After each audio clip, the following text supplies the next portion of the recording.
क्रमांक 22 तीसरे अध्याय का इसके ऊपर चर्चा कर रहे थे। पिछली बार हमने चर्चा की फर्स्ट सेटिंग, अभी हमारा एक सेकंड पार्ट है इसका, हम इसके ऊपर जारी है, जहाँ पर भगवान कृष्ण एक एग्जाम्पल सेट करने के बारे में बता रहे हैं कि कैसे उदाहरण प्रस्थापित करना महत्वपूर्ण है। इसके ऊपर जोर देते हुए भगवान कृष्ण कहते हैं। तो ये आज का श्लोक आइए दोहराइए। न मे पार्थास्ति कर्तव्यम त्रिषु लोकेषु किंचन नानवाप्तमवाप्तव्यम वर्त एव च कर्मणि। न मे पार्थास्ति कर्तव्यम त्रिषु लोकेषु किंचन नानवाप्तमवाप्तव्यम वर्त एव च कर्मणि। न मे पार्थास्ति कर्तव्यम त्रिषु लोकेषु किंचन नानवाप्तमवाप्तव्यम वर्त एव च कर्मणि। अनुवाद। हे पृथापुत्र, तीनों लोकों में मेरे लिए कोई भी कर्म नियत नहीं है। न मुझे किस वस्तु का अभाव है और न आवश्यकता ही है, तो भी मैं तत्पर रहता हूँ। तो यहाँ पर हम पिछली बार चर्चा कर चुके। अनुवाद में भगवान कृष्ण इस श्लोक में साफ साफ बता रहे हैं कि कैसे मुझे आवश्यकता नहीं है कोई कर्तव्य करने की, त्रिषु लोकेषु, तीनों लोकों में, लेकिन फिर भी मैं कार्य करते रहता हूँ। तो कर्म को यहाँ पर महत्व दे रहे हैं कृष्ण। पहले अध्याय में, इसी अध्याय के पहले श्लोक में अर्जुन बता रहे थे कि कृष्ण आप जो बोल रहे हैं वो समझ में नहीं आ रहा है मुझे, क्योंकि आप कहते हैं कि बुद्धि योग सबसे महत्वपूर्ण है। लेकिन कृष्ण इस अध्याय में समझाते हुए, खास कर इस श्लोक में समझाते हुए कहते हैं, अर्जुन जिस बुद्धि योग के बारे में मैंने आपको ज्ञान बताया, लेकिन उससे ज्यादा श्रेष्ठ है कर्मयोग। कर्म करना कितना आवश्यक है, किस प्रकार से कर्म करना आवश्यक है, ये कृष्ण इसके ऊपर जोर देते हुए यहाँ पर कह रहे कृष्ण कि यहाँ तक कि मैं भी कर्म कर रहा हूँ, इसको समझाते हैं। तो पिछली बार हमने चर्चा की पृथापुत्र पार्थ न मे पार्थास्ति। तो पार्थ का कनेक्शन कृष्ण अर्जुन के साथ बोलते हुए कह रहे हैं कि अगर मैं कर्म करता हूँ तो तुम्हें तो क्या करना ही चाहिए, तुम मेरे संबंधी हो, पार्थ इसलिए कहते हैं। और फिर हमने चर्चा की तीनों लोकों, त्रिषु लोकेषु किंचन, तीनों लोकों में कृष्ण को कर्म करने की आवश्यकता नहीं है। तो तीनों लोकों में कृष्ण कैसे कैसे कर्म, फिर भी कृष्ण कर्म करते हैं। कृष्ण बोलते हैं करने की आवश्यकता नहीं है, लेकिन फिर भी कृष्ण कर्म करते हैं। तो इसके ऊपर हम चर्चा की है। तीन लोकों में हम खास कर ऊर्ध्वलोक, मध्यलोक और अधोलोक, इसमें उदाहरण लिए और कृष्ण कैसे उस लोकों में जाकर अपना कार्य करते हैं। हम एक व्यक्ति, हम में से कोई एक व्यक्ति अगर एक समय एक ही लोक पर कार्य कर सकता है, एक ही समय अन्य सारे लोकों में जाकर कार्य हम नहीं कर सकते हैं। लेकिन एक कृष्ण की विशेषता है कि एक ही साथ रहते हुए कृष्ण तीनों लोकों में कार्य करते हैं। स्वर्ग में जाकर भी कार्य करते हैं, पृथ्वी पर तो कर ही रहे हैं, और निचले लोक, पाताल लोक, सुतल लोक, वहां पर जाकर भी कृष्ण कार्य करते। यहाँ तक कि निचले लोकों में कृष्ण एक ऐसे उदाहरण है कि जहाँ पर कृष्ण सांदीपनि मुनि अपने गुरु के पुत्रों को छुड़ाने के लिए यमलोक प्रवेश करते हैं, और यमलोक में जाकर यमराज जी उनके स्वागत के लिए उनको बाहर आना पड़ता है कृष्ण कहकर, और कृष्ण का स्वागत कर कृष्ण को बड़ा सत्कार करते हुए वो उनके गुरु के पुत्र है उनको वापस लौटाते हैं। इस प्रकार कृष्ण के कार्य सारे सभी लोकों में विख्यात है, प्रसिद्ध है, और कृष्ण कहते हैं कि मैं ऐसी जगह पर जाकर कार्य करता हूँ, हालांकि मुझे करने की आवश्यकता नहीं है। तो हमने शुरू की जो 2 लाइनें इसके ऊपर चर्चा की, न मे पार्थास्ति कर्तव्यम, हे पार्थ, पार्थ प्रथा से संबंध है, न मे पार्थास्ति कर्तव्यम, कर्तव्य करने की आवश्यकता नहीं, त्रिषु लोकेषु किंचन, तीनों लोकों में करने की आवश्यकता नहीं। तो 3 लोकों में इसके ऊपर हम चर्चा की। अगले लाइन में हम चर्चा करेंगे नानवाप्तम अवाप्तव्यम न अनवाप्तम। उसको अगर हम विच्छेद करें तो नानवाप्तम अवाप्तव्यम, न अनवाप्तम अवाप्तव्यम। न का अर्थ है नहीं, और अनवाप्तम का अर्थ है कोई इच्छा। तो इस दूसरे लाइन में बता रहे हैं कि कोई भी व्यक्ति कार्य अगर करता हो तो उसके कार्य करने की वजह क्या हो सकती है। एक तो इच्छा है वो कार्य करने की, और दूसरा कुछ पाना चाहता है। तो पाने की चाह, ये भी एक इच्छा है, इच्छा का एक भाग है। लेकिन दूसरे प्रकार के भी अनेक इच्छाएं हो सकती है।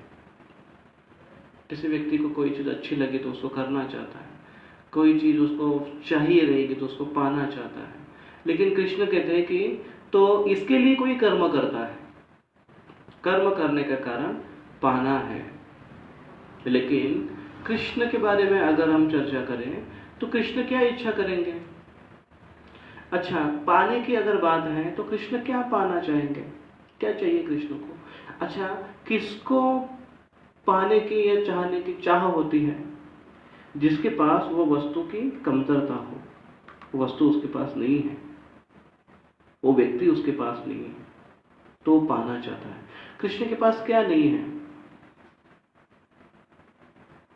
एक बार इंद्र ऐसे चकरा गए कि उनको लगा कि कहीं बद्रिका आश्रम में दो लोग हैं, बड़े गंभीर तपस्या कर रहे हैं, पता नहीं क्यों तपस्या कर रहे हैं, इनकी वजह क्या है जानना चाहते हैं, पता नहीं चला उनको। इसलिए उन्होंने कामदेव को भेजा और उनके साथ में बहुत सुंदर सुंदर स्त्रियों को भेजा, बोले जाओ उनकी तपस्या भंग करो, शायद मेरी पोस्ट लेना चाहते हैं। वो आकर जोरदार डांस किया उन्होंने, डीजे लगाकर पूरा सब प्रकार का डांस करके देखा उन्होंने, कैबरी डांस करके देखा, गरबा डांस करके देखा, डांडिया खेल कर देखा, और डीजे लगा कर देखा, सब कुछ कोशिश की उधर कामदेव ने। लेकिन कुछ भी उनका फायदा नहीं हो रहा है, क्योंकि जिनको डिस्टर्ब करने की कोशिश कर रहे हैं वो तो एकदम ध्यान मग्न अपनी तपस्या कर रहे हैं। लेकिन वो तपस्या में मग्न है। देखो, ये भगवान का विशेष गुण है कि भगवान, अभी यहाँ पर कौन व्यक्ति थे तपस्या कर रहे हैं, नर नारायण ऋषि थे। ये भगवान है, उसमें से नारायण भगवान है, नर उनके बहुत निजी पार्षद है। ये ध्यान में भी है और बाहर क्या है वो भी जानते हैं। ये भगवान की विशेषता है कि जो अंदर बाहर एक ही समय जान सकता है। आप कोशिश करो कभी, अगर आप ध्यान लगाकर, अभी इतना तो हमारे पास टाइम कभी होता नहीं है, कोई ट्राई करता नहीं ध्यान करने की। हम जब करने की कोशिश करते हैं, जब करते करते हमारे मन में बहुत कुछ आ जाता है, तो ध्यान एकाग्र होता नहीं है। अगर कोई ध्यान करे मन में और मन में एकाग्र हो, उसी समय आप साइमल्टेनियसली बाहर का जगत नहीं देख सकते हो। नारद मुनि के बारे में ऐसे वर्णन आता है कि ध्यान कर रहे थे भगवान का और उसके हृदय में भगवान प्रकट हो गए। तो भगवान को ढूंढने देखकर इतना आनंद का अनुभव कर रहे हैं और भगवान गायब हो गए अचानक। तो जैसे गायब हो गए तो ढूंढने, तीर मिला उठे, ढूंढने लगे, आंख खोली, बाहर देखने लगे, कहाँ है भगवान। भगवान नहीं दिखाई दे रहे। ध्रुव महाराज के बारे में ऐसे हुआ, भगवान की कठिन तपस्या कर रहे हैं, एकदम पूरा ध्यान मग्न है, भीतर अपने आप में परमात्मा के ऊपर ध्यान कर रहे हैं, और उसी क्षण उनके हृदय में चतुर्भुज रूप परमात्मा नारायण प्रकट हो गए। जैसे ही नारायण का रूप उन्होंने हृदय में देखा, इतना गदगदित हो गए, आनंदित हो गए, फुल फोकस। उस समय बाहर क्या चल रहा है उसके बारे में कोई परवाह नहीं है। तभी तो ऐसा व्यक्ति इतना ध्यान कर सकता है, इतनी तपस्या कर सकता है। जो अंदर से तुष्ट है वो बाहर से भी, अगर कोई बाहर की वस्तु है तो उससे वो प्रभावित नहीं होता है। तो इस प्रकार से, और जैसे ही ध्रुव महाराज के हृदय में भगवान है वो गायब हो गए, तो जैसे ही गायब हो गए वो ढूंढने लगे, अरे कहाँ गए, अभी तो मैं देख रहा था। और तुरंत उन्होंने आंख खोली, जैसे ही आंख खोली सामने वही नारायण, वही रूप में नारायण दिखाई दे। तो जैसे ही नारायण को दिखाई दिया उन्होंने दंडवत प्रणाम किया। कहने का अर्थ है कि एक समय एक ही वस्तु को आप देख सकते हैं, एक तो भीतर देख सकते हैं, एक तो बाहर देख सकते हैं। भगवान ही देखो वहां पर भीतर ध्यान मग्न है, तभी तो बाहरी चीजों से डिस्टर्ब नहीं है। लेकिन बाहर की वस्तु भी जानते हैं, बाहर का प्रसंग भी जानते हैं कि इंद्र बड़ा परेशान है, जिसने कामदेव को भेजा है हमें डिस्टर्ब करने के लिए। तो भगवान ने अपना ऐश्वर्य दिखाया उनको।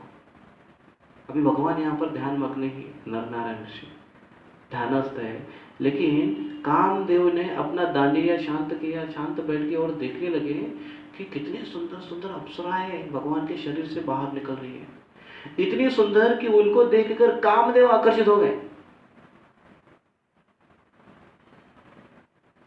और ये देखकर बहुत शर्मिंदित हुए। और उनके साथ वो जो जो अप्सराओं को लेकर आए थे, गिने चुने बहुत सुंदर सुंदर, वो जब इतनी सुंदर अप्सराओं को देखने लगे जो भगवान के शरीर से निकले हुए थे, उनको देखकर इतना शर्मिंदित हो गई, उनको लगा कि अरे हमारा मेकअप पूरा फीका हो गया, और अपना गर्दन नीचे झुकाते हुए बहुत शर्मिंदित हो गए।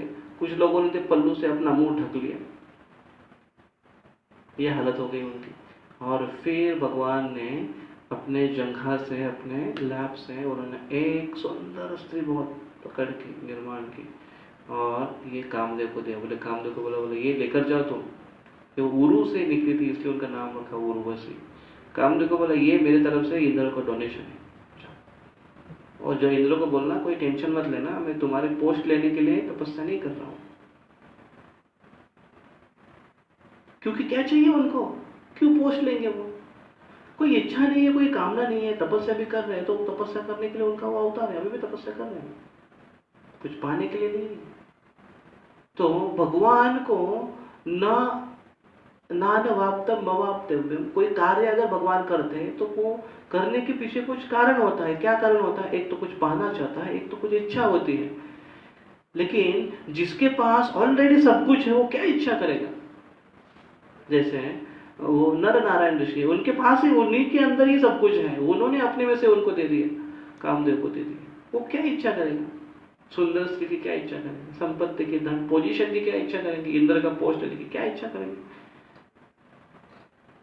तो जिसके पास ऑलरेडी है वो क्या इच्छा करेंगे? तो फिर प्रश्न आता है कि फिर क्यों कर्म करते हैं?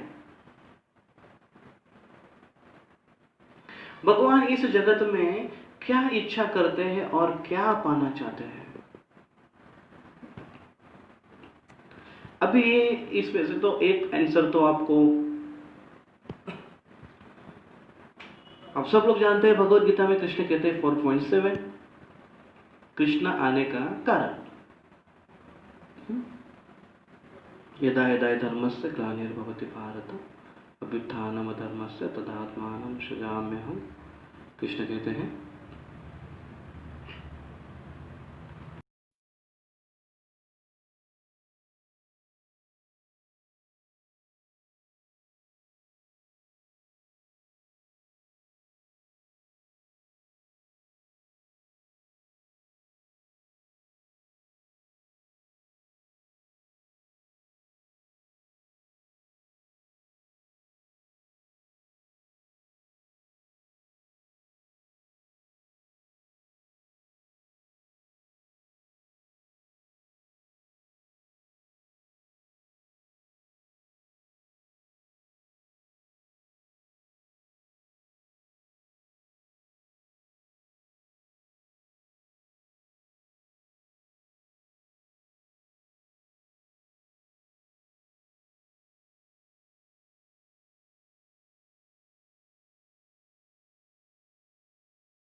यहाँ पर अगर हम चर्चा करें कि भगवान इस भौतिक जगत में आते हैं अपने भक्तों के साथ लीला करने के लिए, आनंद प्राप्त करने के लिए।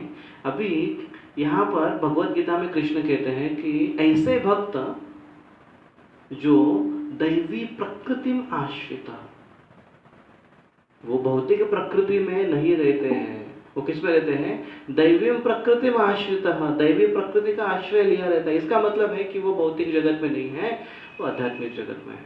तो आध्यात्मिक जगत की जो पोटेंशियल शक्ति है श्रीमती लादिनी शक्ति, जो भगवान को आनंद प्रदान करते हैं, और ये वैष्णव ऊंची शक्ति का आश्रय लेने के कारण भगवान उनके साथ आदान प्रदान कर आनंद प्राप्त करते हैं, उनके साथ लीलाएं करते हैं।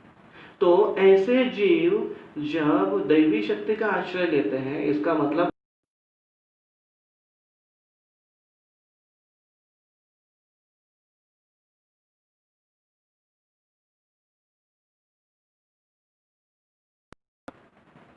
तो प्रश्न यहाँ पर क्या किया था कि भगवान इस जगत में क्या इच्छा करते हैं और क्या पाना चाहते हैं, जो कर्म करते हैं वो।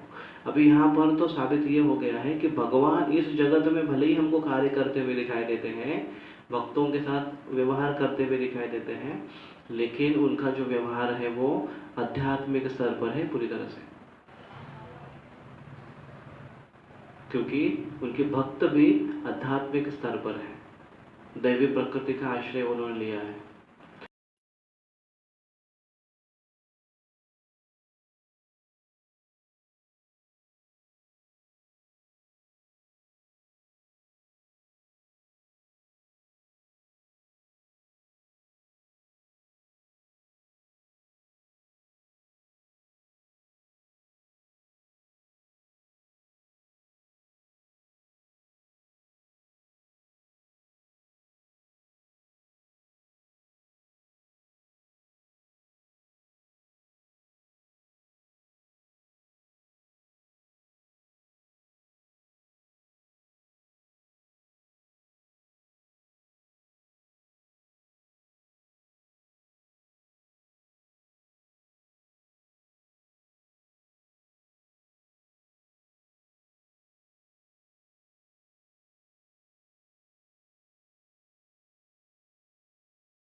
फिर कृष्ण बोलते हैं न नानवाप्तम अवाप्तव्यम, मुझे भले ही ये चीज़ों की आवश्यकता नहीं है। क्यों ये चीज़ों की आवश्यकता नहीं? क्योंकि वो जो भी कुछ लेकर आते हैं अपना उनका पर्सनल रहता है, और वो दिव्य रहता है, आध्यात्मिक रहता है। लेकिन फिर भी ऐसे दिखाई देता है कि वो कार्य कर रहे हैं, फिर भी ऐसे दिखाई देता है। क्यों? आगे की लाइन में बताते हैं।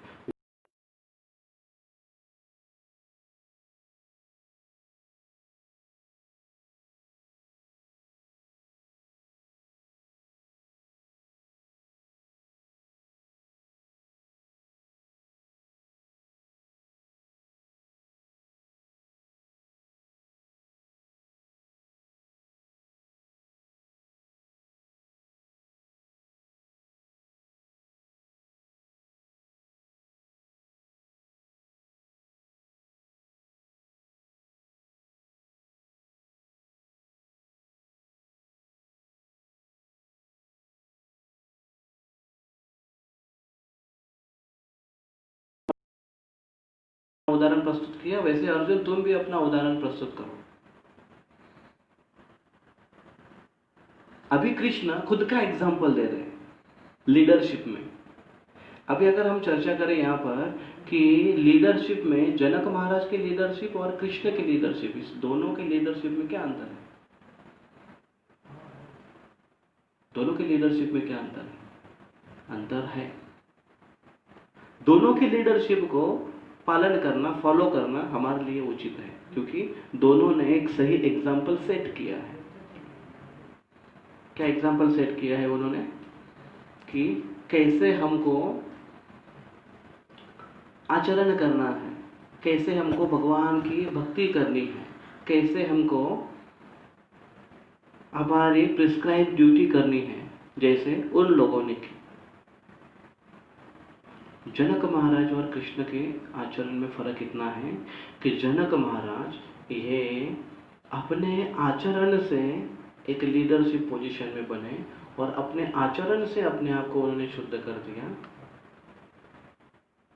लेकिन कृष्ण पहले से ही शुद्ध है। कृष्ण स्वयं भगवान है। कृष्ण को इस पोजीशन में आने के लिए कोई तपस्या या फिर कोई प्रिस्क्राइब ड्यूटी या फिर कोई कार्य या फिर कोई शुद्धिकरण के प्रोसेस करने की आवश्यकता नहीं है। जनक महाराज को ये सब करने की आवश्यकता पड़ी। राजा के दृष्टिकोण से वो कार्य कर रहे हैं, राजा के कर्तव्यों को पालन कर रहे हैं, उस प्रकार से अपने परिवार का संभाल कर रहे, सारा प्रजा का रक्षा कर रहे, सारा चीज उनको करते हुए भगवान में ध्यान लगाना, ये वो धीरे धीरे प्रैक्टिस करके वो उसमें उन्होंने स्नातकोत्तर पदवी हासिल कर ली। लेकिन कृष्ण को ये सारी चीजों की सीखने की आवश्यकता नहीं है, पहले से ही है उनके अंदर। कैसे? कृष्ण को भगवान, कृष्ण क्योंकि कृष्ण भगवान है। भगवान चाहे बच्चा हो, भगवान चाहे बड़ा हो, भगवान भगवान है, उनके अंदर पूरी क्वालिटी। प्रभुपाद जी बहुत सुंदर कहते हैं कि अगर कृष्ण को अगर आगे चलकर भगवान कृष्ण ऐसा व्यक्ति है, आगे चलकर उन्होंने बहुत मेहनत की, प्रैक्टिस की, तपस्या की और भगवान बने। ऐसा अगर होता तो पुतना के गोद में तो मर जाते, शक्तासुर उसको चूर चूर कर देता। प्रभुपाद कहते हैं भगवान को भगवान बनने के लिए तपस्या करने की जरूरत नहीं है, प्रयास करने की जरूरत नहीं है। तो दोनों में अंतर यह है कि भगवान के कर्म और जनक महाराज के कर्म एक अपने प्रैक्टिस से वो शुद्धता के स्तर पर पहुंचकर एक उदाहरण प्रस्थापित कर रहे हैं, एक जो पहले से ही उदाहरण है। हमारे लिए एग्जाम्पल ये है कि कृष्ण पहले से ही भगवान है, उनको मेहनत करने की आवश्यकता नहीं है एग्जाम्पल सेट करने के लिए, क्योंकि वो भगवान है। हमारे लिए दिलासा ये, क्योंकि हम आगे चलकर ये ना बोले भाई कि वो तो भगवान है बाबा, हम वो कर सकते कुछ भी, हम कहाँ करेंगे। तो कृष्ण कहते हैं नहीं, तुम जो करने वाले हैं तुम्हारे जैसे ये भी एग्जाम्पल है। देखो कौन? जनक महाराज। इसलिए जनक महाराज का एग्जाम्पल पहला देते हैं, उसके बाद खुद का एग्जाम्पल देते हैं, क्योंकि अर्जुन से क्लोज है इसलिए। नेक्स्ट पॉइंट में बताते हैं वो, मैं स्वयं क्षत्रिय कर्म करने में लगा हूं।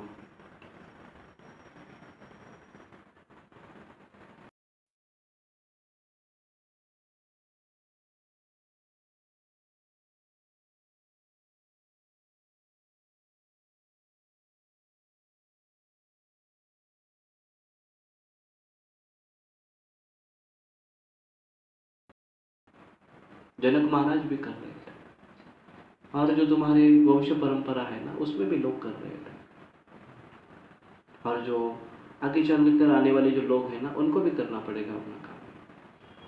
कोई क्षत्रिय है, कोई ब्राह्मण है, कोई वैश्य है, कोई शूद्र है, उनको अपना कार्य करना पड़ेगा।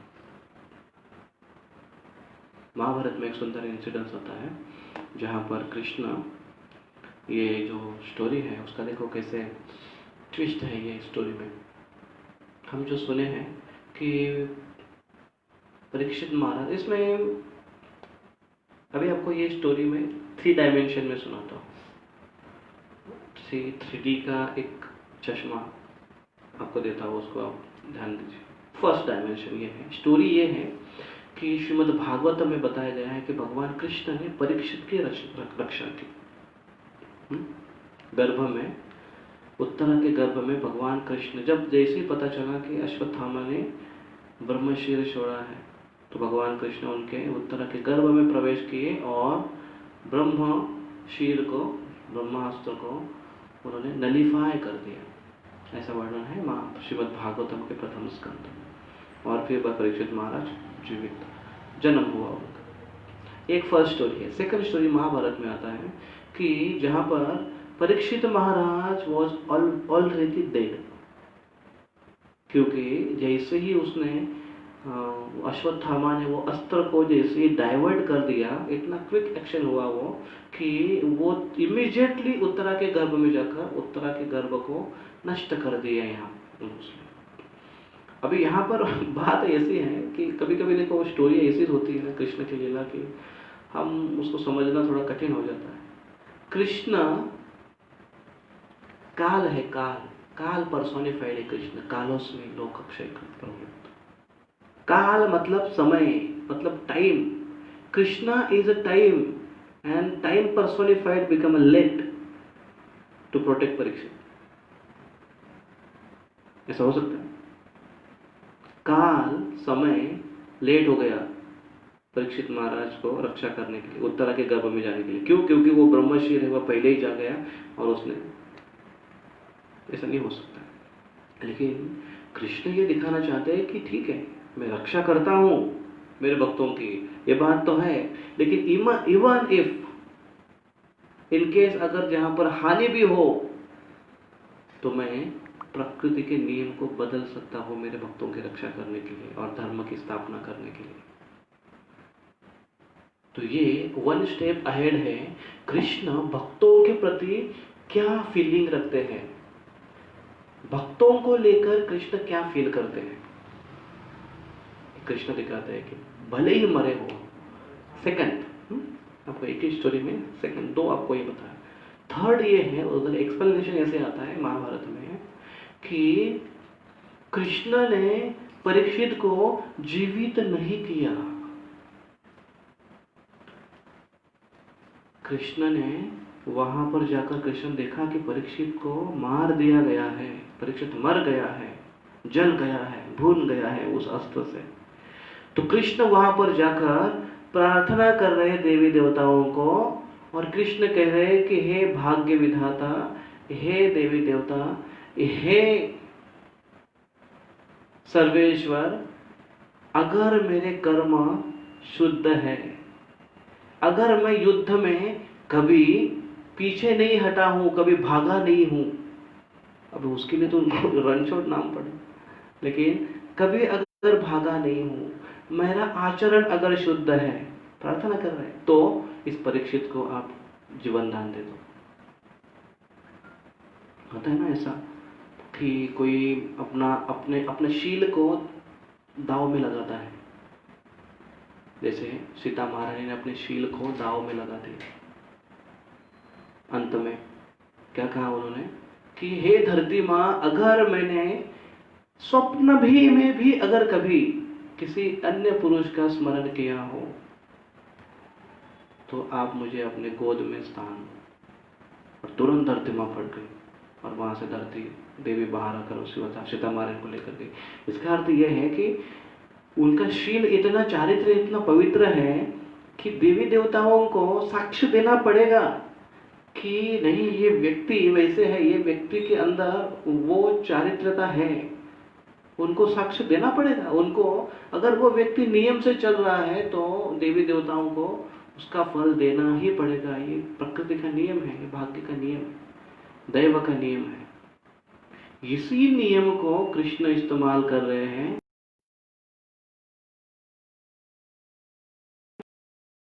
अच्छे हैं, इस प्रकार से मेरे कर्म में कोई छूत नहीं है, मेरे कर्म में कोई दोष नहीं है, तो हे भाग्य, कृपया कर इस परीक्षित को जीवित करो, कृपया कर ये परीक्षित जीवित होना चाहिए।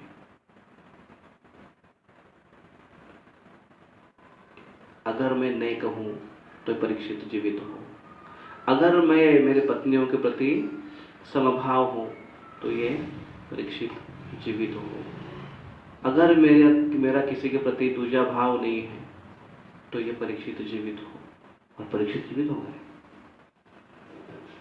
2 बार ऐसे इंसिडेंट होता है। एक बार कब, जब कृष्ण की जो रानियां हैं वो जमुना पार कर कर जाना चाहती हैं दुर्वासा ऋषि को मिलने के लिए। बीच में पानी है तो कृष्ण को पूछने के लिए जाते हैं, हमको जाना है आपके गुरु के पास।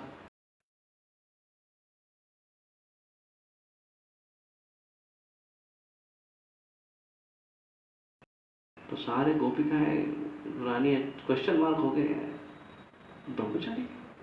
फिर जाकर बोल दिया उन्होंने, रास्ता दे दिया जमुना जी ने। समझ में नहीं आया कि क्या है, केवल खुजलाते रहे सर। क्योंकि कृष्ण का, तो कृष्ण इस प्रकार से आचरण का है कृष्ण का। तो कृष्ण कहते हैं कि मेरे कर्म को मैं कितना ध्यान पूर्वक करता हूं। तो मैं अभी इसके ऊपर थोड़ा सोच रहा था, तो मैं क्या बोलूं। अगर किसी को बोलना है, समझो किसी का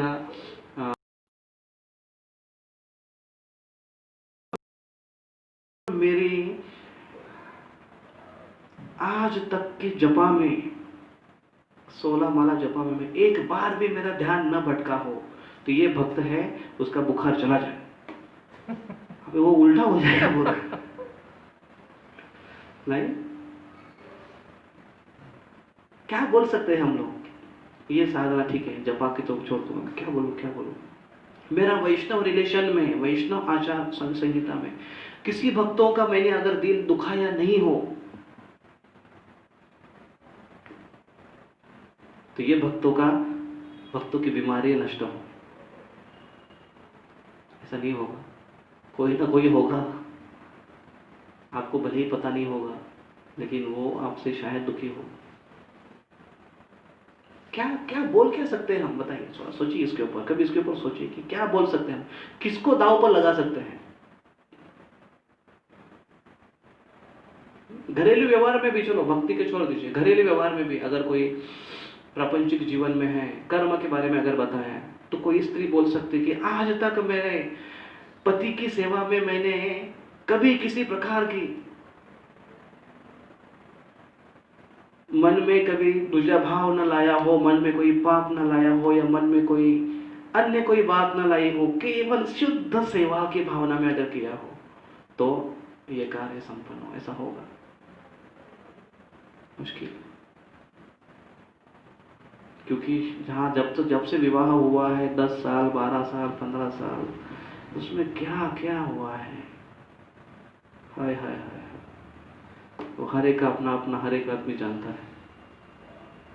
पति नहीं बोल सकता है पत्नी के लिए, पत्नी नहीं बोल सकती है पति के लिए, व्यवहार में ना ही बच्चों के बारे में कोई बोल सकता है, क्योंकि कर्म में वो शुद्धता नहीं है इसलिए। लेकिन कृष्ण, और पहले इसे हुआ करता था,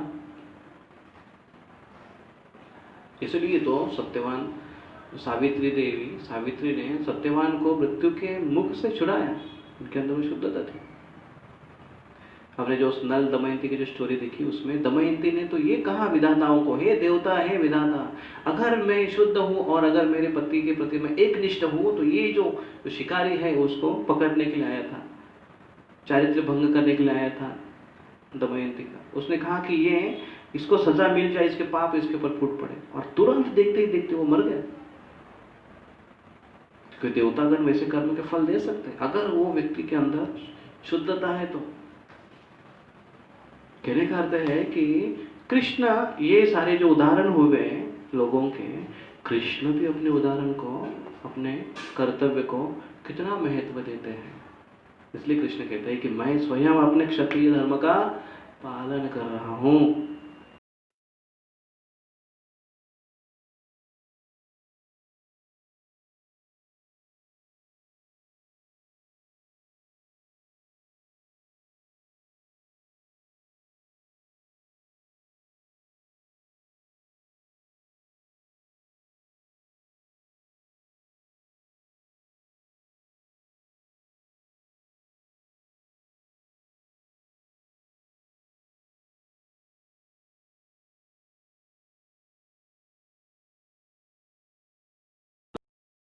लेकर हम कर सकते हैं, higher post but lower position. अभी पोस्ट और पोजीशन में थोड़ा फर्क है। हायर पोस्ट है उनकी। क्या पोस्ट है? कृष्ण पूर्ण पुरुषोत्तम भगवान है वो भी, सत्यावेश नहीं है। पूर्ण पुरुषोत्तम भगवान हायर पोस्ट है, बट पोजीशन बहुत लोअर लेते हैं। कुछ भी काम करने के लिए तैयार होते हैं, कौन सा भी रोल करने के लिए तैयार होते हैं, है ना। हम यहाँ पर जो पिछली बार ड्रामा के बारे में सिलेक्शन कर रहे थे, रामचंद्र का ड्रामा, मैंने बच्चों को कहा चलो राम का ड्रामा करना है। इतने सारे बच्चे आगे मेरे पास बोले प्रभु जी मैं राम बनूंगा, मैं राम बनूंगा, मैं राम बनूंगा। तो हर एक को राम बनना है, best of the best character चाहिए। और लड़की है वो बोलेंगे मुझे सीता बनना है, मुझे सीता बनना है। तो मैंने बोला पहले बताओ मुझे कि शूर्पणखा कौन बनेगा? तो सब लड़कियां हंसने लगी और बाहर भागने लगी, बोले नहीं मैं नहीं, मैं नहीं।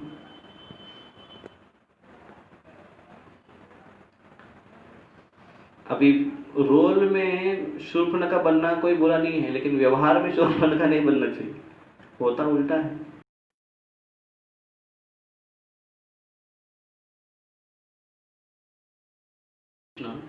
जब अश्वमेध यज्ञ हो रहा था, खांडव प्रस्थ जब पांडवों को मिला, खांडव प्रस्थों को क्या सजाया पांडवों ने, वाह। मय दानव ने ऐसा कमाल कर दिया कि पूरे विश्व में वो खांडव प्रस्थ देखने लायक जगह थी। पूरे विश्व में सबसे सुंदर वो प्रदेश बन गया था। हालांकि वो मरु जमीन थी, और मरु जमीन सोचकर भेदभाव के रूप में दुर्योधन ने पांडवों को दिया था। देखिए उन्होंने क्या सजाया, सुंदर बनाया। अश्वमेध यज्ञ की पूरी तैयारी हो गई। अश्वमेध यज्ञ जब संपन्न हुआ, युधिष्ठिर महाराज ने कृष्ण को कहा देखो अभी ये अश्वमेध यज्ञ हुआ है, सारे सृष्टि के राजा आप बनो। पहले ही वो कह रहे थे कृष्ण को, आप राजा बनो। वैसे भी हमको राजा बनने की इच्छा नहीं है, ना ही हमको आदत है। आप राजा बनो और आपके अंदर रहकर हम लोग सारी सेवा करने के लिए तैयार हैं। हम सब कुछ काम करेंगे, सब बाकी आप जो भी बोलो हम सेवा करेंगे, राजा आप बनो। कृष्ण बोले नहीं नहीं, वो राजा तुमको ही बनना है। मैं तुम्हारा सेवा, बाकी के सब जो कार्य है वो सेवा करने के लिए तैयार हूँ, लेकिन मैं राजा नहीं बनूंगा। तो सबसे पहले कृष्ण को जो पोजीशन दिया था, कृष्ण बोला नहीं नहीं। लेकिन है कौन सी पोजीशन? पोस्ट भली है, लेकिन कृष्ण ने क्या पोजीशन लिया? लोअर पोजीशन लिया। लेकिन पोस्ट आखिर वही है कृष्ण की, भगवान की रही। कृष्ण ने जो कहा वो स्वीकार। अभी अश्वमेध यज्ञ में यज्ञ संपन्न हो रहा था, उसमें सबसे पहले अभी अग्र पूजा करना है। अग्र पूजा एक विशेष व्यक्ति की जाती है, जो सबसे श्रेष्ठ व्यक्ति उस सभा में। तो सारे सभा में एक मत से सबने कहा कि कृष्ण ही यहाँ पर योग्य व्यक्ति है जिसकी अग्र पूजा होनी चाहिए। सब लोग बोले, बस केवल एक ही व्यक्ति था जिसको ये प्रपोजल पसंद नहीं आया और अपनी गर्दन कटवा दी उसने। वो था, क्योंकि बच्चा था ना, वो उसका नाम ही था बच्चा, शिशु। शिशु किसको बोलते हैं? बच्चों को बोलते हैं शिशु। बचपना था उसके अंदर, शिशुपाल। शिशुपाल था, लेकिन गोपाल के खिलाफ गया तो अपनी गर्दन को खो बैठा, अपने जीवन को खो बैठा। लेकिन जब अश्वमेध यज्ञ हुआ, कृष्ण को अग्र पूजा का स्थान दिया। कृष्ण को अग्र पूजा होने के बाद आदमी कितना बड़ा पोजीशन है उस यज्ञ में, उस राज्य में। हाँ, सबसे श्रेष्ठ व्यक्ति। और फिर कहा कि अभी इतने सारे राजा सब आ रहे हैं, सब लोग आ रहे हैं, उनके लिए सब सिस्टमेटिक होना चाहिए अश्वमेध यज्ञ। अश्वमेध यज्ञ का एक विशेषता ऐसे है कि ये यज्ञ अगर सक्सेस नहीं हुआ, कोई गड़बड़ी हो गई, कोई असंतुष्ट हो गया, मंत्र उच्चारण में कोई अगर समस्या आ गई, तो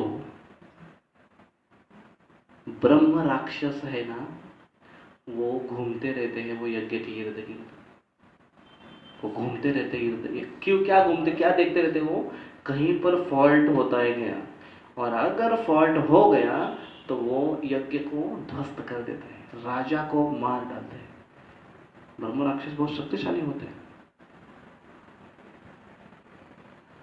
तो कृष्ण उस यज्ञ में कृष्ण ने कृष्ण को वो इतना बड़ा पोजीशन के बाद कृष्ण को सबको कहा, सारे लोग आ रहे हैं, उनका सबका वेलकमिंग के लिए अच्छा, हर एक को अलग अलग सेवाएं दी। कृष्ण को कहा एक बड़ा, अभी कृष्ण चाहते तो अग्रगण्य पुरुष है, अग्र व्यक्ति है, तो वो एक अच्छा पोजीशन ले सकते थे, लेकिन कृष्ण ने कौन सा मांग कर ले ली सेवा, कौन सी? पैर धोने की। जो भी आए संतगण, जो महान व्यक्ति आए, उनके चरणों को मैं धोऊंगा, पाद प्रक्षालन करने की सेवा कृष्ण से, जो बहुत बड़ा कार्य है, ह्यूमिलिटी का कार्य है, लेकिन बड़ा आशीर्वाद उनको उस वो सेवा से मिलता है। तो Krishna ready to take lower position. ब्राह्मणों के सामने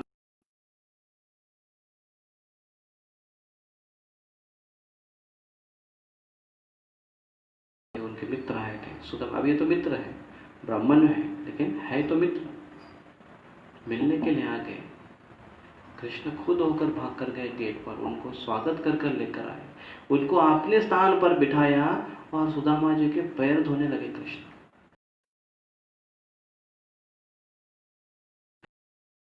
तो कृष्ण अपने भक्तों के साथ ये आदान प्रदान करते हुए एग्जाम्पल सेट करते हैं कि भले ही हायर पोस्ट हो, लेकिन लोअर, वो कितना लोअर पोजीशन वो व्यक्ति लेता है, एक तो उदाहरण सेट करने के लिए, और दूसरा एक वर्णाश्रम की एक पद्धति को सेट करने के लिए। और एक लीडर है, वो leadership is not post, it is a service. वो कृष्ण बताते हैं या सेट करते हैं example. Second, care for dependent. Krishna के अंडर जितने भी लोग थे, केयर में जितने भी लोग थे, उनके प्रति कृष्ण के विशेष ध्यान था। एक लीडर का अपने डिपेंडेंट के प्रति क्या भावना होती है, उनका ख्याल किस प्रकार से रखना चाहिए, रखा जाना चाहिए, वो कृष्ण अपने आचरण से सिखाते हैं। Care for dependent. और इसके लिए अगर उनको अपना अपनी पोजीशन भी अगर नीचे आने, अगर उनको नीचे दिखानी पड़े तो भी वो तैयार हो जाता है भले वो लीडर, लेकिन अगर उसके लिए दूसरों का ख्याल करने के लिए अगर वो अपने आप को नीचे भी उसको झुकना पड़ता है तो उसके लिए तैयार हो जाता है।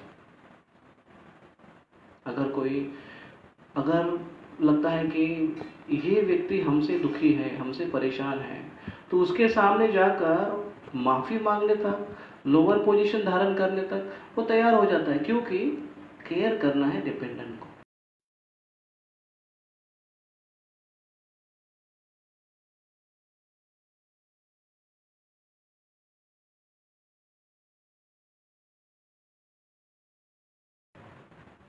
मथुरा के ऊपर तब कृष्ण ने सोचा कि अगर हम जरासंध को लड़ने के लिए अगर जाएंगे तो काल यवन आक्रमण करेगा, और काल यवन ये तो यवन है, ठीक है, अगर हम काल यवन से फाइटिंग करेंगे तो जरासंध आक्रमण करेगा हमारे राज्य में, और जरासंध को इतनी बार हराया है, ऐसा खुन्नस निकालेगा हमारे प्रजा के ऊपर, उनको केवल लूटेगा नहीं, उनको टॉर्चर करेगा, घर द्वार फोड़ देगा। तो और यवन तो यवन है, आखिर निर्दयी है, तो दोनों में से किसी एक को लड़ेंगे तो दूसरा आकर हमारे प्रजा को मारेगा, टॉर्चर करेगा। इसलिए कृष्ण ने एक अलग प्लानिंग किया। क्या प्लानिंग किया कृष्ण ने? जय श्री श्री राधा मुरलीधर भगवान की जय, गौरचंद्र भगवान की जय, शिव प्रभुपाद की जय। कृष्ण ने क्या किया? कृष्ण ने सोचा कि चलो अभी हमें दूसरी गेम खेलनी पड़ेगी, इस एक से भी युद्ध नहीं करेंगे बल्कि युद्ध से भागेंगे। लेकिन एक क्षत्रिय के लिए युद्ध से पलायन करना मृत्यु से भी ज्यादा बदतर है, मृत्यु से भी ज्यादा बदतर है। यहां तक कि कोई भी अगर क्षत्रिय है वो पीठ के पीछे गोली या पीठ के पीछे बाण नहीं लेना, वार नहीं लेना चाहता है। छाती पर वार लेकर अगर मरता है वो, तो वो अपने आप को बड़ा सौभाग्यशाली और अपने आप को बड़ा एक एक हिम्मत वाला, एक सही क्षत्रिय का बच्चा मानता है।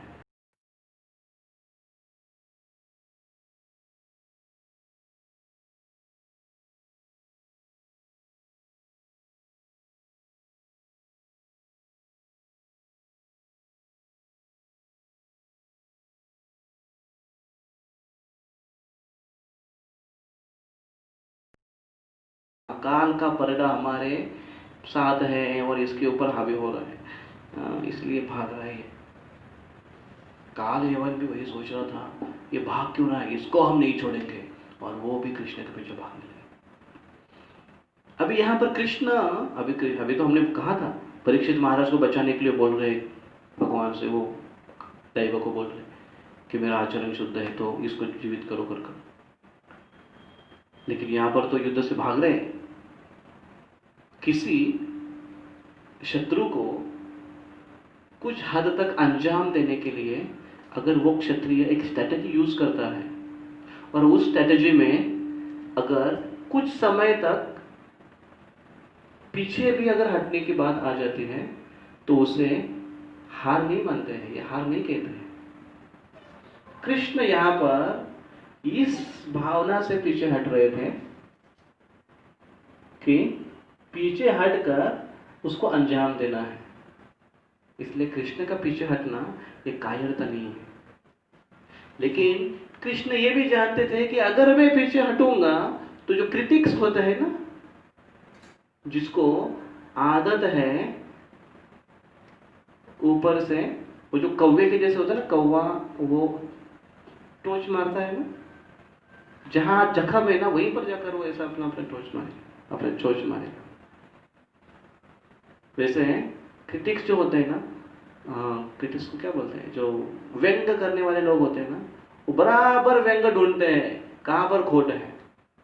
तो ऐसे लोग जरूर व्यंग निकालेंगे, और इसलिए कृष्ण को तो नाम भी तो पड़ा रणछोड़।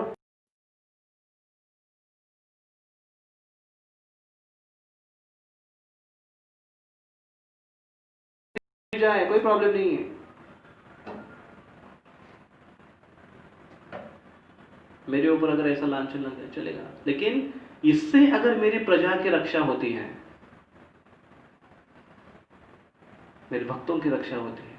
यहाँ पर केवल स्पेसिफिक देखो एक भक्त की बात नहीं आ रही, सारी प्रजाओं की बात आ रही है। अगर उनकी रक्षा होती है तो मैं ये ब्लेम स्वीकार करने के लिए तैयार हूँ, जीवन तक उसको ब्लेम स्वीकार करने के लिए, आज जीवन मेरे ऊपर ब्लेम लगेगा, तैयार होने लगे। त्रेता युग, द्वापर युग, पूरा द्वापर युग गया, कलयुग अभी जा रहा है। जब तक जाएगा कलयुग तब तक यही बात चलती रहेगी, कृष्ण रण से भागे थे, कृष्ण रण से भागे थे, स्वीकार करने के लिए। ऐसे अनेकों उदाहरण है। कृष्ण अपने डिपेंडेंट के लिए ख्याल रखते हैं, तो इसमें कृष्ण उसको स्वीकार करते हैं, लीडरशिप क्वालिटी की, care for dependent even if there is a blame against him, तो भी तैयार होता है। Not partial but reciprocal. एक आइडियल लीडरशिप क्वालिटीज में यही होता है कि वो पार्शियल नहीं होता है, सो भेदभाव नहीं करता है, लेकिन वो रेसिप्रोकल होता है, वो आदान प्रदान दायक होता है। उसके अंदर की जो प्रवृत्ति होती है वो आदान प्रदान करने की होती है। कृष्ण आदान प्रदान करते हैं, चाहे वो गरीब हो चाहे वो अमीर हो, भेदभाव नहीं करते हैं, उसकी भावना के अनुसार आदान प्रदान करते हैं। अगर शुद्ध भावना है, जैसे बहुलाश्वर शुद्धदेव, एक राजा थे और एक गरीब व्यक्ति था, दोनों की इच्छा थी कि कृष्ण हमारे घर में आने चाहिए, प्रार्थना करते थे भगवान को। एक दिन भगवान ने दोनों की इच्छा पूरी की, एक ही दिन भगवान ने अपने आप को विस्तार कर दिया, ब्राह्मणों के साथ गए, उसी समय बहुलाश्वर के घर में गए, उसी समय शुद्धदेव के घर में गए। एक राजा थे, राजा ने बड़े अच्छे से स्वागत किया। एक गरीब थे, उन्होंने कैसे स्वागत किया पता है? अपनी उत्तरी निकाली उन्होंने, ऐसे रास्ते पे खड़े रहकर हवा में उड़ा रहे हैं, अरे भगवान आ गए, भगवान आ गए, इतना आनंद हो गया उनको। भावग्राही जनाब, भगवान ने उसको स्वीकार कर दिया। पानी दो, स्वीट वर्ड बोलो, बैठने के लिए चटाई दो, भगवान उसे संतुष्ट हो जाता है। दोनों का भगवान ने आतिथ्य स्वीकार किया, समान रूप से उनकी भावनाओं को स्वीकार कर लिया। Krishna is a not partial, but Krishna is a reciprocal also. वही थाट बाट का व्यवस्था किया था दुर्योधन ने। सुंदर महल में जो क्या नाम, दुशासन का जो महल था, बहुत सुंदर महल था दुशासन का। उस महल में कृष्ण के अरेंजमेंट की थी, कृष्ण जब शांतिदूत बनकर आ रहे थे तब, ताकि कृष्ण को फुसलाए और कृष्ण को अपने पार्टी में ले ले, ये सोच रहा था दुर्योधन। लेकिन कृष्ण उनके हृदय की बात जान चुके थे, इसलिए कृष्ण ने उस भावना को, उसके महल को, उसके आतिथ्य को 56 भोग बनाए थे उसने, दुर्योधन ने। कृष्ण ने उसको छोड़ दिया, धुतकार दिया। कहाँ गए? केले के छिलके खाने के लिए विदुर के घर।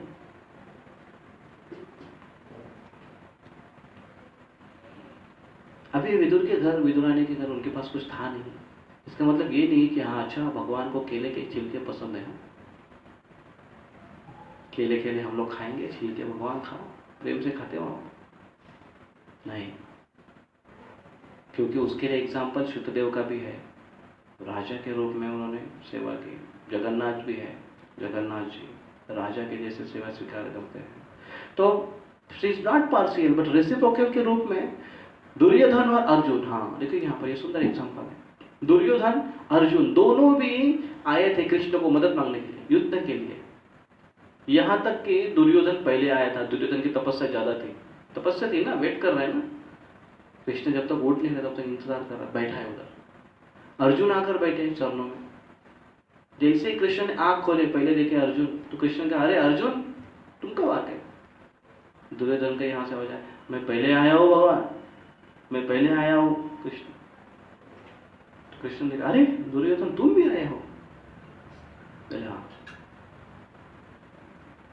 लेकिन मैंने पहले तो अर्जुन को देखा। अब यहाँ पर कृष्ण, अभी वो ऐसा हो सकता है ना, फर्स्ट कम फर्स्ट सर्व, लग सकता है इधर यहाँ पर कृष्ण इज पार्शियल।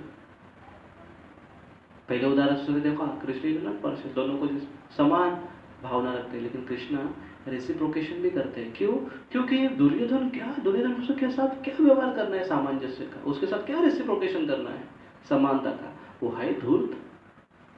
अर्जुन उसके कंपैरिजन में कृष्ण का सखा है, कृष्ण का मित्र है, कृष्ण से प्रेम करता है, इसलिए कृष्ण इज रेसिप्रोकल। यहां पर अगर हम बोलेंगे तो नहीं, कृष्ण ने देखो पार्शियलिटी नहीं की, इम्पार्शियल हो गए कृष्ण, नहीं, Krishna is reciprocal also. Krishna ने भक्तों के प्रति उनका व्यवहार है प्रेम का, उसके लिए कृष्ण कभी झुकेंगे। इसलिए अर्जुन को फर्स्ट चांस, बताओ अर्जुन क्या चाहिए? मैं चाहिए कि मेरे राम नारायण सेवा सेना चाहिए, चूज करो, तुम्हारे लिए फर्स्ट चॉइस, तुम मेरे विशेष भक्त हो। अर्जुन ने कहा मुझे आप चाहिए भगवान, और अर्जुन ने कृष्ण को चूज कर लिया। भक्त हमेशा भगवान को चूज करते हैं, और इसलिए भगवान भक्तों को चूज करते हैं, चुन कर लेते हैं। भगवान ऐसे ही नहीं लेते हैं। इसलिए कृष्ण का जो रेसिप्रोकेशन है वो नॉट पार्शियल बट रेसिप्रोकल। तो लीडरशिप क्वालिटी में higher post but lower position, care for dependent, not partial but reciprocal. Krishna के जो एग्जाम्पल्स हैं, लीडरशिप क्वालिटी हम हर कोई सीख सकते हैं, अपने घर में इसको इस्तेमाल कर सकते हैं, अपने समाज में इस्तेमाल कर सकते हैं, अपने व्यवहार में इसको इस्तेमाल कर सकते हैं, ना कि ये लीडरशिप क्वालिटी लेकर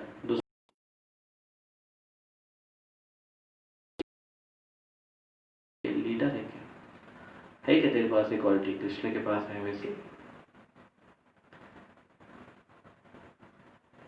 हमको किसी को जज करने के लिए नहीं ये क्वालिटी दी है, अपने आप को सुधारने के लिए दी है, ताकि हम खुद सुधार।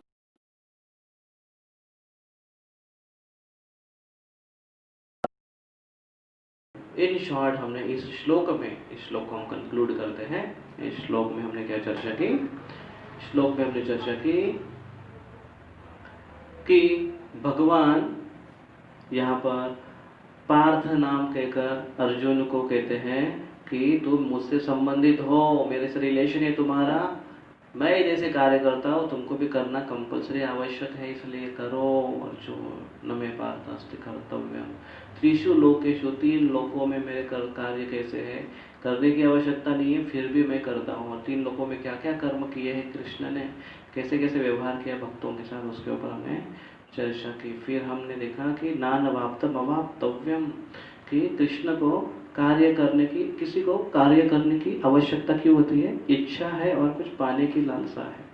कृष्ण को क्या इच्छा और कृष्ण क्या पाने की लालसा करते भौतिक जगत में, कुछ भी नहीं। लेकिन कृष्ण का आने का संबंध, कर्तव्य आने का कारण यह है कि केवल वो भक्तों की रक्षा के लिए आते हैं, जो इस भौतिक जगत के स्तर पर नहीं है, भौतिक जगत में ये कार्य नहीं है, क्योंकि वो भगवान की अंतरंगा शक्ति का आश्रय ग्रहण करते हैं, इसलिए उनके साथ उनका व्यवहार होता है। उसके अंदर रहते हुए कृष्ण रेसिप्रोकेशन करते हैं। तो कृष्ण की बाह्य कोई इच्छा नहीं है, भौतिक जगत की कोई इच्छा नहीं, फिर भी कृष्ण कार्य करते हैं इस श्लोक में, फिर भी कार्य करते हैं क्योंकि एक उदाहरण उनको सेट करना है, एक लीडरशिप क्वालिटी को सेट करना है। तो हमने इन शॉर्ट कृष्ण की लीडरशिप क्वालिटी में ये पॉइंट्स देखे। हायर पोस्ट कृष्ण की है, भले ही पोजीशन बड़ी है, लेकिन पोस्ट भली बड़ी है लेकिन पोजीशन उनकी लोअर है। अपने जो अंतर्गत रहने वाले जो उनके भक्त हैं, जो उनके प्रजा है, उनका रक्षण करते हैं, रक्षण करना जानते हैं। और कृष्ण भेदभाव नहीं करते बल्कि आदान प्रदान करने वाले भगवान हैं।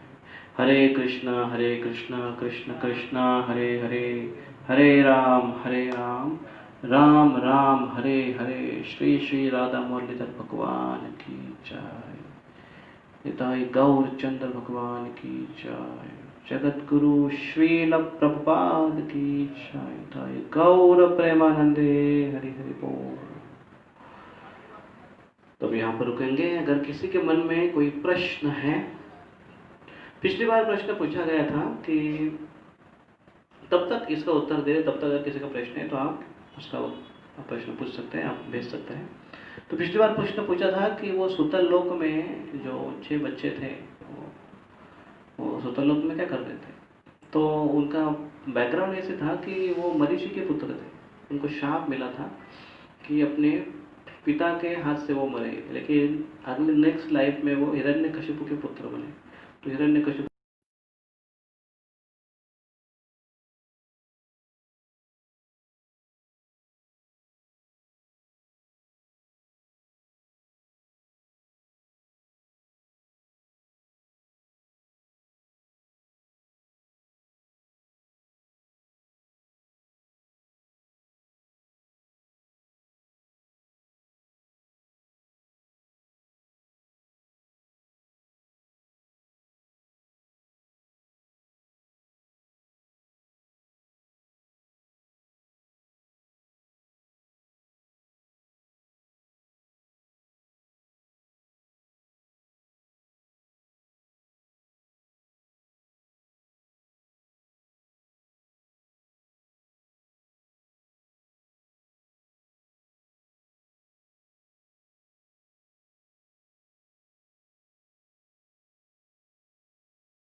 जय श्री कृष्ण चैतन्य प्रभु नित्यानंद श्री द्वैत गदाधर श्रीवासदि गौर भक्तवृंद हरे कृष्ण।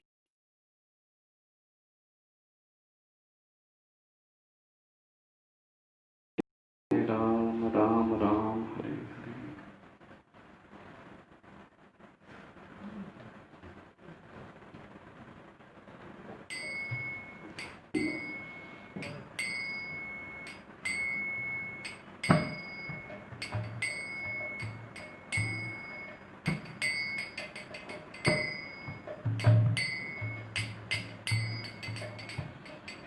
हरे कृष्णा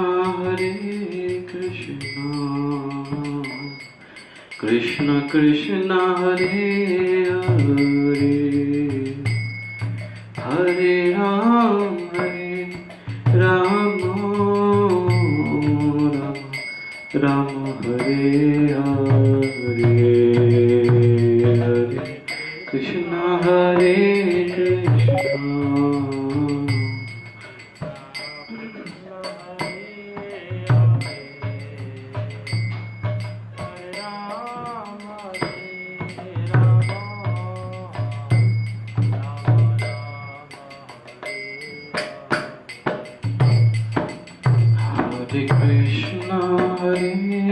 कृष्णा कृष्ण कृष्ण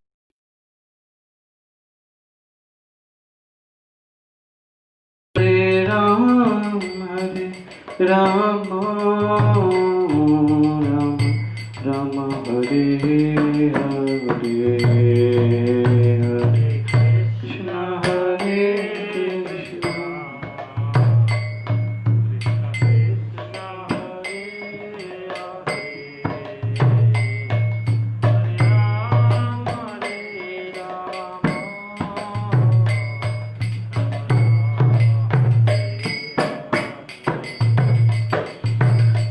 कृष्ण हरे कृष्ण कृष्ण कृष्ण हरे हरे,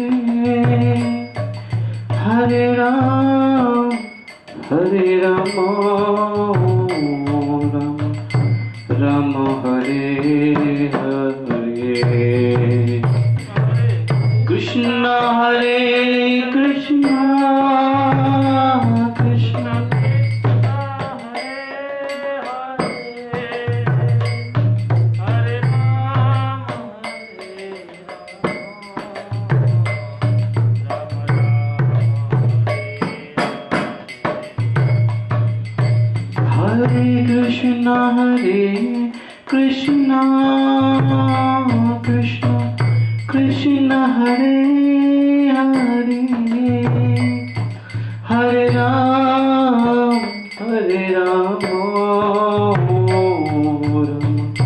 राम हरे हरे,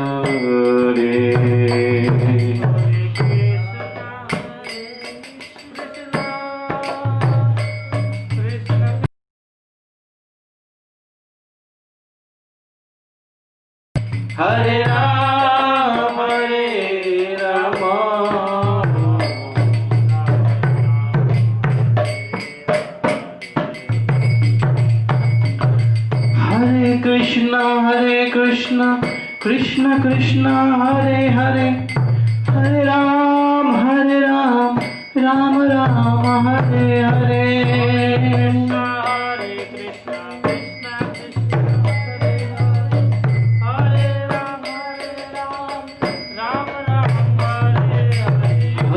हरे, हरे कृष्ण कृष्ण कृष्ण हरे हरे, हरे राम राम राम हरे हरे, हरे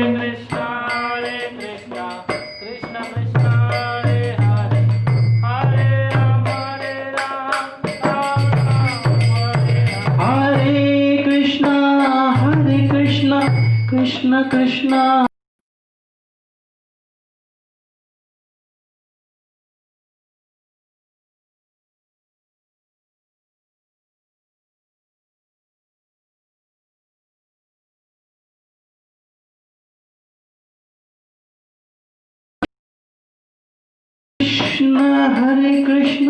कृष्ण कृष्ण हरे हरे, हरे राम राम राम हरे हरे।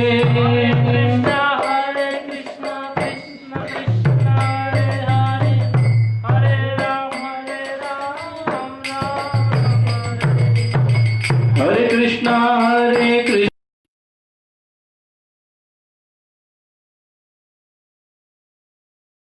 राम राम हरे हरे।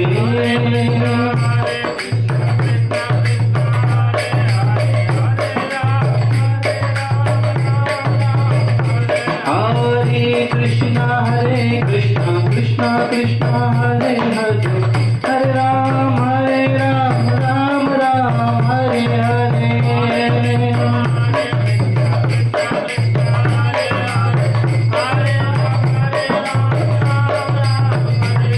हरे कृष्ण कृष्ण कृष्ण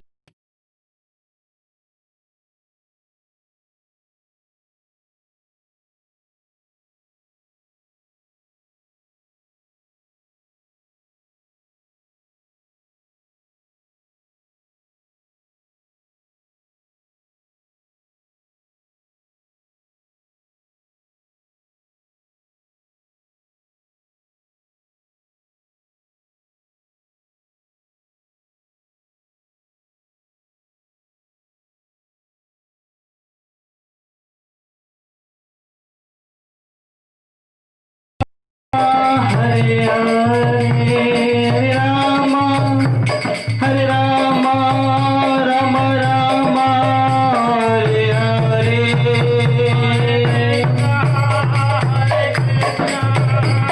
कृष्ण कृष्ण हरे हरे, राम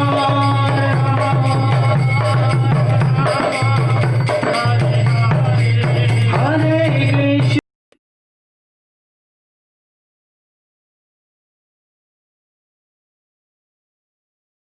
हरे राम राम राम हरे हरे। गाइए सब जो जोर से।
निताई गौर हरि हरि हरि निताई गौर हरि